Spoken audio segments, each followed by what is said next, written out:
ከፍተኛ ውጤት የሚያመጡ ተማሪዎች ማስታወሻቸውን ብቻ ደጋግመው አያነበው። በትራያንግል ኦፍ ለርኒንግ እንደተረጋገጠው ከሆነ ካነበባችሁት ወይም ካጠናችሁት የትኛውም ነገር የምታስታውሱት 10%ቱን ብቻ እንደሆነ ታውቃላችሁ። ነገር ግን በተግባር እየተለማመዳችሁ ያነበባችሁትን ያጠናችሁትን ግን 75%ቱን ያህል ማስታወስ ትችላላችሁ። ስታነቡ የምታነቡትን ወይም የምታጠኑትን ነገር በተግባር ልትለማመዱበት የምትችሉበት ብቸኛው መንገድ ደግሞ አክቲቭ ሪኮርድ የጥናት ዘዴ ብቻ ነው። እንደ አንድ ዩኒቨርሲቲ መምህርና ከመጀመሪያ ዲግሪ እስከ ሁለተኛ ዲግሪ በጣም ብዙ ፈተናዎችን እንዳለፈ ሰው በአክቲቭ ለርኒንግ ስተዲ ቴክኒክ ወይም የጥናት ዘዴ ውስጥ ፕራክቲስ እያደረጋችሁ ለማንበብ ወይም ለማጥናት የምትጠቀሙባቸው ብዙ የአክቲቭ ሪኮል ስተዲ ቴክኒኮች አሉ። እነዚህም የአክቲቭ ሪኮል ስተዲ ቴክኒኮች መደበኛውን ወይም የተለመደውን ፓሲቭ ሪዲንግ ስተዲ ቴክኒክን መጠቀምን እንድታቆሙና በከፍተኛ ደረጃ ውጤታማ እንድትሆኑ ይረዳችኋል። ምክንያቱም ካጠናችሁት አብዛኛውን ነገር የማታስታውሱበት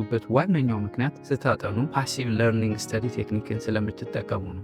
በዚህ ቪዲዮ ውስጥ ሁልጊዜ ስታጠኑ ልትጠቀሙባቸው የሚገቡ 3 ዋና ዋና የአክቲቭ ሪኮል ስተዲ ቴክኒክ ወይም የጥናት ዘዴዎችን ሼር አደርጋችኋለሁ። እነዚህን የአክቲቭ ሪኮል የጥናት ዘዴዎች ስትጠቀሙ የምታጠኑትን ወይም የምታነቡትን ነገር ለረጅም ጊዜ እንድታስታውሱና ልክ እንደ ጎበዝ ተማሪዎች ከፍተኛ ውጤት እንድታመጡ ይረዷችኋል። እነዚህን ጠቃሚ ነገሮች ለማግኘት እስከ መጨረሻው ድረስ አብራችሁን ቆዩ። ከመጀመራችን በፊት ግን ሰላም እንዴት ናችሁ? ከዚህ በፊት ለማታውቁኝ ፈንታሁን ጻይ ይባላለሁ። በቋሚ ስራዬ የዩኒቨርሲቲ አስተማሪ ነኝ። በትርፍ ሰዓቴ ደግሞ ልክ እንደዚህ አይነት ተማሪዎችን ይጠቅማሉ የምላቸውን ኮንተንቶች በዚህ ዩቲዩብ ቻናል ክሬት አደርጋለሁ። ዩቲዩብ ላይ ልክ እንደዚህ አይነት ቁም ነገር አዘል ነገሮችን ለማየት የምትመጡ ከሆነና ለዚህ ዩቲዩብ ቻናል አዲስ ከሆናችሁ ሰብስክራይብ በማድረግ ፋሚሊ ይሁኑ። ፋሚሊ የሆናችሁ ደግሞ ቪዲዮ ለሌሎች እንዲደርስ ላይክ፣ ሼር አድርጉ። አስተያየት ካላችሁ ደግሞ ኮሜንት ሴክሽን ላይ አስቀምጡልን።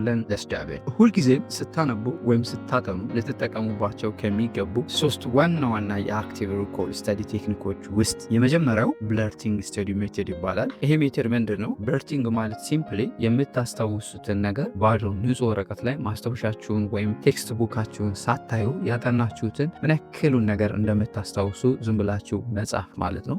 በሚቀጥለው ጊዜ ከዚህ በኋላ ስታነቡ ማስታወሻችሁን ወይም ቴክስት ቡካችሁን ወይም ሾርት ኖታችሁን ደጋግማችሁ ከማንበብ ይልቅ ንባብ ከመጀመራችሁ በፊት ካለፈው ካጠናችሁት ወይም ካነበባችሁት ነገር የምታስታውሱትን እያንዳንዱን ነገር ንጹህ ወረቀት ላይ በመጻፍ መጀመር ማለት ነው ብለርቲንግ ሜቶድ።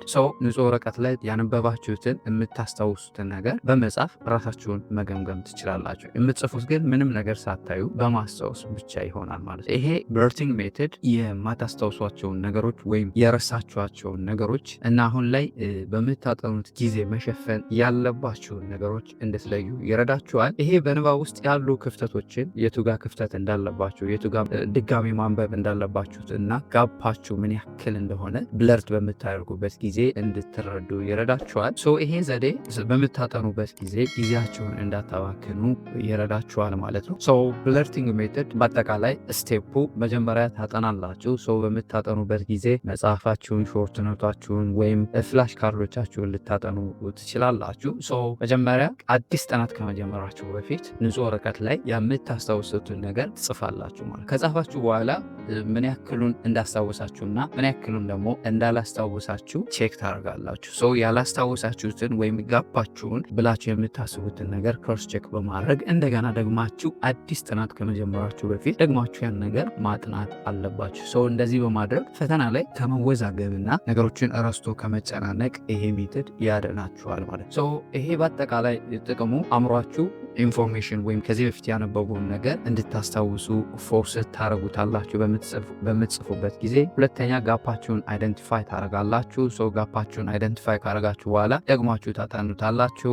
በዚህ ጊዜ ደግሞ ኮንፊደንሳችሁ ኢምፕሮቭ ይሆናል። ምክንያቱም ፕሮግረሳችሁ ብለርት በምታደርጉበት ጊዜ ሞር ኮምፕሊት የሆነ በሄደ ቁጥር በጣም ብዙ ነገር እያስታውሳችሁ በሄዳችሁ ቁጥር ኮንፊደንሳችሁ በደንብ ይጨምራል ማለት ነው። ሌላውና ጎበዝ ተማሪዎች የሚጠቀሙበትና ውጤታማ የሚያደርጋችሁ ስታጠኑ ልትጠቀሙባቸው ከሚገቡ የአክቲቭ ሪኮል ስተዲ ቴክኒኮች ውስጥ ሁለተኛው ያለፉ ዓመት ጥያቄዎችን መስራት። የአንድን ትምህርት ይዘት ምን ያክል እንደምታውቁ መፈተን ስትፈልጉ ማስታወሻችሁን ብቻ ደጋግማችሁ ማንበብ የለባችሁም። ይልቁንም ያለፉ የፈተና ጥያቄዎችን መስራት አለባችሁ። ይህንን እንግዲህ በኮንፊደንስ እንደመምህርም ከዚህ በፊት እንደተማረም ልነግራችሁ እፈልጋለሁ። እኔ በጣም በርካታ ጊዜ ይህንን ነገር ተጠቀሚበታለሁ። በጣም ብዙ ደጋግማችሁ ባነበባችሁ ቁጥር ሁሉንም ነገር ያወቃችሁ ሊመስላችሁ ይችላል። ኮንፊደንሳችሁ ይጨምራል። ነገር ግን ያለፈው ዓመት የፈተና ጥያቄዎችን መስራት ሲጀምሩ ቅድም ሲሰማችሁ ኮንፊደንሳችሁ በተወሰነ መጠን ግር የሚላችሁ ነገር ይፈጠራል። ለምሳሌ ከ5 ጥያቄዎች ውስጥ 2ቱን እንኳን መመለስ ላትችሉ ትችላላችሁ። ስለዚህ ያለፈው ዓመት ጥያቄዎችን መስራት ራሳችሁን እንድትፈትሹ፣ ጋፓችሁን አይደንቲፋይ እንድታደርጉ፣ ማስታወሻዎችን በጥልቀት እንድታጠኑና በትክክል ያልገባችሁን ነገር እንድትረዱ ይረዳችኋል። ያለፈው ዓመት ጥያቄዎችን መስራት እንዲሁም ትምህርቱ ሙሉ በሙሉ ምን እንደሚይዝ በትክክል ለመረዳት ያለፈው ዓመት ጥያቄዎችን መስራት በጣም ጠቃሚ ነው። ስለዚህ ማስታወሻችሁን ደጋግማችሁ ከማንበብ ይልቅ ስለ ርዕሰ ጉዳዮች ግንዛቤ እንዲኖራችሁ ማስታወሻህን እንዲሁ በይበልጥ ከማንበብ ይልቅ ደጋግማችሁ ከማንበብ ይልቅ ትክክለኛ ፈተና ምን እንደሚመስል አጠቃላይ እይታ እንዲኖራችሁ ያለፉ ዓመት ጥያቄዎችን መስራት በጣም የተሻለ ነው። ስለዚህ ያለፈው ዓመት ፈተናዎችን እየፈለጋችሁ ወይም የተለያዩ ሪቪው ኤክሰርሳይሶችን በመስራት ኮንፊደንሳችሁን ቢውልድ ማድረግ ትችላላችሁ። ኤግዛም ፎርማቱን አንደርስታንድ ማድረግ ትችላላችሁ። የፈተና ታይም ማኔጅመንታችሁን ኢምፕሩቭ ማድረግ ትችላላችሁ። ኮንፊደንሳችሁን መጨመር ትችላላችሁ ማለት ነው። በአጠቃላይ እነዚህን ጥቅሞች ታገኛላችሁ ማለት ነው።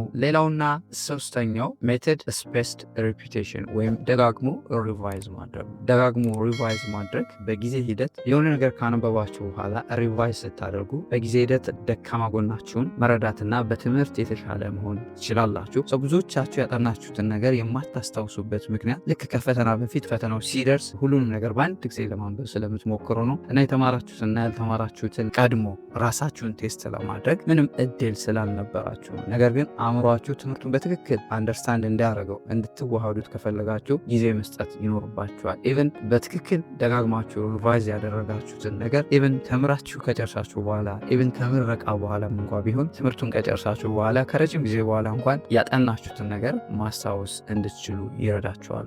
ስፔስድ ሪፒቲሽን ቴክኒክን መጠቀም አለባችሁ። እንግዲህ አንዳንዶቹን በየቀኑ አንዳንዶቹን በየ3 ቀኑ እና አንዳንዶቹን ደግሞ በየሳምንቱና በ21 ቀኑ እያደረጋችሁ እንደ ነገርየው እንደ ክብደቱ መጠን እያራራቃችሁ ሪቫይዝ ማድረግ አለባችሁ። ሪቫይዝ በምታደርጉበት ጊዜ ያልገባችሁን በደንብ አንደርስታንድ ታደርጉታላችሁ፣ የገባችሁንም በደንብ ኢንተርናላይዝ ታደርጉታላችሁ። አንድ ነገር ሙሉ በሙሉ አንደርስታንድ እንዳደረጋችሁ ስታውቁ ደግሞ ሪቪዥን ታይማችሁን ወደ ሳምንት ወይም ረዘም ወዳለ ቀን ማራዘም ትችላላችሁ። ስለዚህ ራሳችሁ እየፈተሻችሁ በጥናት ወቅት ምን እየገባችሁ እንደሆነና ምን እንዳልገባችሁ በትክክል መረዳት ትችላላችሁ ማለት ነው። ሌላው እንደ ቦነስ ሪከመንድ የማደርጋችሁ ኤአይዎችን መጠቀም ነው። እንግዲህ ኤአይ በዚህ ዘመን ልክ ድሮ እንደነበረው ሁሉንም ነገር ቁጭ ብላችሁ ለሰዓታት ማንበብ አይጠበቅባችሁም። ኤአይዎችን በመጠቀም ጥያቄዎችን ጀነሬት ማድረግ ትችላላችሁ። ዶክመንቱን አፕሎድ በማድረግ ሾርት ኖቶችን ማውጣት ትችላላችሁ። ኤአይ እንዲፈትናችሁ ማድረግ ትችላላችሁ። መልስ እየሰጣችሁ ደግሞ ቮይስ ኦፍ አንደርስታንዲንጋችሁን መፈተሽ ትችላላችሁ። በጥቅሉ ኤአይዎችን በመጠቀም ያላችሁን እውቀት ኢን ሾርት ፔሪድ ኦፍ ታይም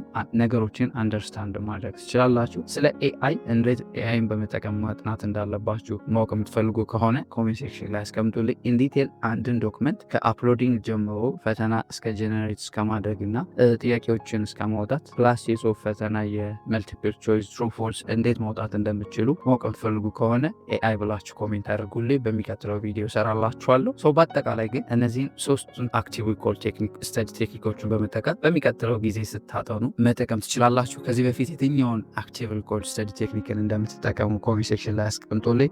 በደንብ ጠቃሚ ነው ብዬ አስባለሁ። ጠቃሚ ሆኖ ካገኛችሁና ለዚህ ዩቲዩብ ቻናል አዲስ በሆናችሁ ሰብስክራይብ በማድረግ ቤተሰብ ሆኑ። ፋሚሊ የሆናችሁ ደግሞ ቪዲዮ ለሌሎች ተማሪዎች እንዲደርስ ላይክ፣ ሼር አድርጉ። አስተያየት ካላችሁ ኮሜንት ሴክሽን ላይ አስቀምጡልኝ። ሌሎች ተጨማሪ መረጃዎችን ኤዱኬሽናል ቲፖችን ማግኘት የምትፈልጉ ከሆነ የቴሌግራም ቻናላችን ሊንክ ዲስክሪፕሽን ላይ ያለላችሁ ጆይን አድርጉ። በሌላ ጠቃሚ ቪዲዮ እስክንገናኝ ለሀገራችን ሰላም፣ ፍቅር፣ አንድነት ስጠን። ፔዲስ